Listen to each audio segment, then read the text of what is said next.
সুপ্রিয় দর্শক, কৃষি উদ্যোক্তা ও কৃষি প্রেমিক ভাই ও বোনেরা, সবাইকে জানাই সালাম, আসসালামু আলাইকুম। সততা হাঁসের কামারের ইউটিউব চ্যানেলের নতুন একটি পর্বে আপনাদেরকে জানাচ্ছি স্বাগতম। আমি আইনাল হক।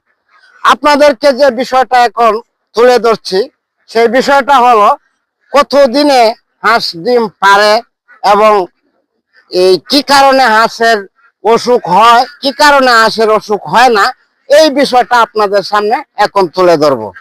তো এখন আপনাদেরকে যে বিষয়টা এখন দেখাচ্ছি, আমাদের এই নেত্রকোনা জেলা বাটি বাংলা, এই জেলা আমাদের একটা উপজেলা, এটা হলো মদন উপজেলা, গ্রাম খুটুরিকোনা গ্রাম। এই গ্রামে আমরা অনেক ভাবে আমরা হাঁস পালন করি। অনেক সময় আপনার থাকে শুকনো, এই মানে বছরে 6 মাস থাকে শুকনো আমাদের এই যে নেত্রকোনা হাওর অঞ্চল, আর 6 মাস থাকে পানি। আমরা যে সময় আপনার পানি থাকে সেই সময় আমরা এই যে হাঁসগুলাকে আমরা আপনার আবদ্ধ অবস্থায় শুধু শামুক মাইরা আমরা এই হাঁস আপনার খাওয়াই, হাঁসের শামুক খাওয়াই, আর প্রচুর ডিম পারে। আর এই হাঁসটা আমার নিজস্ব খামার, আপনারা জানেন সততা হাঁসের খামার। এই সততা হাঁসের খামার একটা বিশিষ্ট প্রতিষ্ঠান, এটা সর্বপ্রথম এই ময়মনসিংহ বিভাগের একটা প্রতিষ্ঠান। এই প্রতিষ্ঠানে আমার ভাই ছিল, আমি একটা কথা বলি বারবার, আর এখন আমি এই খামার পরিচালনা করি। এই যে আমার এই যে দেখতেছেন খামারটা, এই খামারে আপনার 800 হাঁস। এই হাঁসটা আপনার ডিম ছুটছে, মানে ডিমে আসছে হাঁসটা। এই যে ধানটা দেখতেছেন, এই এই জমিটা আপনার কাটা হয়ে গেছে, এই কাটা জমিতে আপনার হাঁস খাইতেছে আর ডিম পাততেছে। তা আপনাদেরকে যে বিষয়টা আমি জানাচ্ছি, হাঁস যদি আপনারা নিতে চান, একটু যাচাই বাছাই করে এবং একটা বিজ্ঞ খামারের কাছ থেকে হাঁস সংগ্রহ করবেন, এবং 100% এই ভ্যাকসিন করা হাঁস আপনার সংগ্রহ করবেন।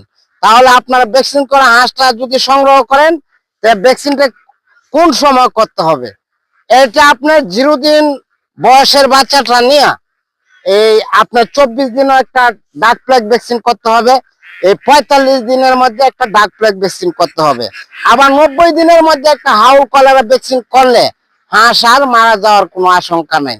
তা আপনাদের সামনে যে বিষয়টা এখন আমি তুলে ধরছি, হাঁস অনেকে আমাদের কাছে ফোন দেয় যে ভাই অমুক জায়গা থেকে হাঁস নিয়েছিলাম, হাঁস তো অসুস্থ হয়ে গেছে।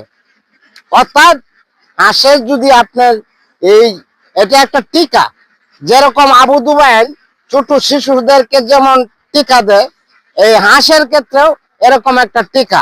এই টিকাটা যদি দেয় তাহলে আর হাঁস মারা যায় না। তা আপনার এই হাঁস পালন করে আপনার ব্যাপকভাবে আপনার সুনাম অর্জন করছি আল্লাহর রহমতে।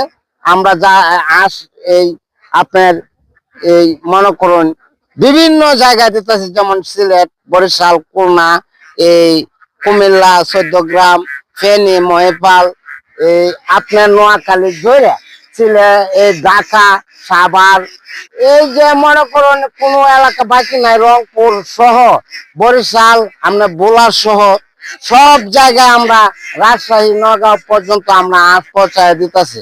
তা আমাদের কোনো হাঁসের কোনো কমপ্লেন এই পর্যন্ত আসে নাই। কেন আসে না? আমি একটা কর্মজীবী মানুষ, আমি এত খামার পরিচালনা করি। দেখেন, আমি একটা সাদা সিধা মানুষ, আমি সবসময় খামারের পিছিয়ে থাকি হাঁসটা কি ভ্যাকসিন করা হইতেছে না হয় না। এই বিষয়টা আমি শুধু আপনাদেরকে আমি জানানোর জন্য আমি এই ভিডিওতে মাঝে মাঝে আসি। আর যদিও কোনো কারণে হাঁস অসুস্থ হয়ে যায়, আমি আমার ভিডিওটা আপনারা একটু দেখবেন। আমার ভিডিওতে আপনার কোন সময় অসুখ হলে যে কোন ওষুধটা খাওয়াইতে হয় সেই বিষয়টাও আমার জানা আছে। এই নিখিল বিশ্বের যত পীর অলি গাছ কুতুব সকলের পদধূলি নিয়ে আমি আমার ভিডিওটা এখানে শেষ করছি।